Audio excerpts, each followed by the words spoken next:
Зато закончился дождь, и мы заедем посмотреть на абхазские виноградники.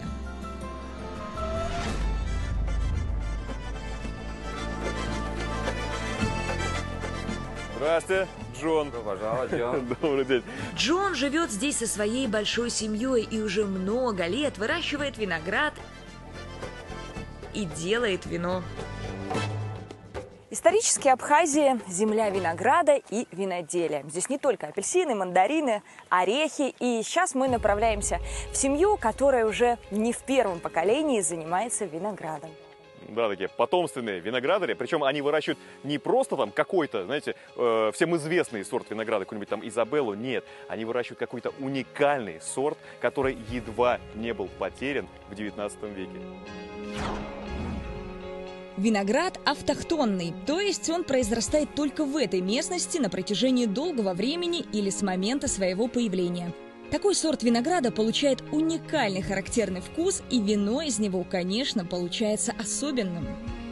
И уникальность его в том, что это своеобразная ягода, дает своеобразный, ни на что не похожий вкус, ни цвет, ни аромат. И как и мы отличаемся от всех, так же и наша ягода отличается среди других сортов.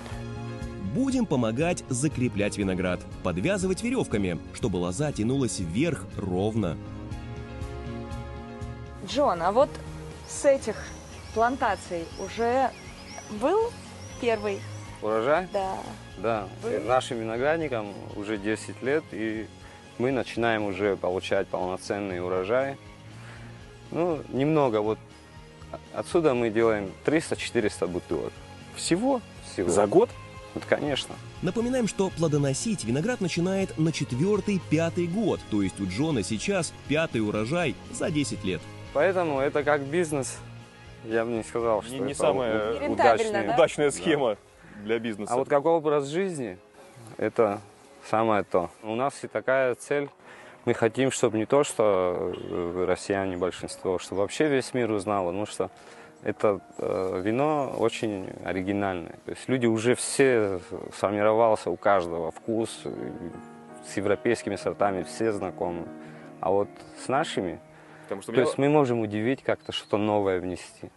Какой вкус? Кисловатый, сладковатый, терпкий? Терпкий, естественно, с легкой горчинкой. И красное вино из этих виноградников получается не красного цвета, не бордового, а черного. Черное вино у нас очень многие любят, уважают и ценятся. На самом деле у нас вино – это часть нашей культуры. То есть ни одно застолье, ни одно мероприятие у нас не проходит без вина. У Джона здесь своя винодельня и, конечно, погреб с винами.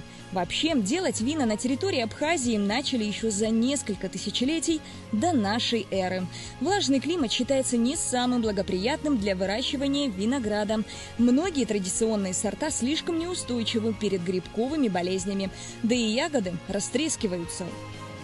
Но Джон решил рискнуть, и мы надеемся, все у него получится. Ну и, как говорил наш новый друг, застолье в Абхазии не застолье, без местного вина. И без мамалыги. Это густая кукурузная каша. Ее варят на воде без соли. Она буквально заменяет хлеб. Мамалыгу выкладывают на тарелки горками. В них погружают кусочки сыра сулугун или молодой сыр, перемешанный с аджикой и мятой.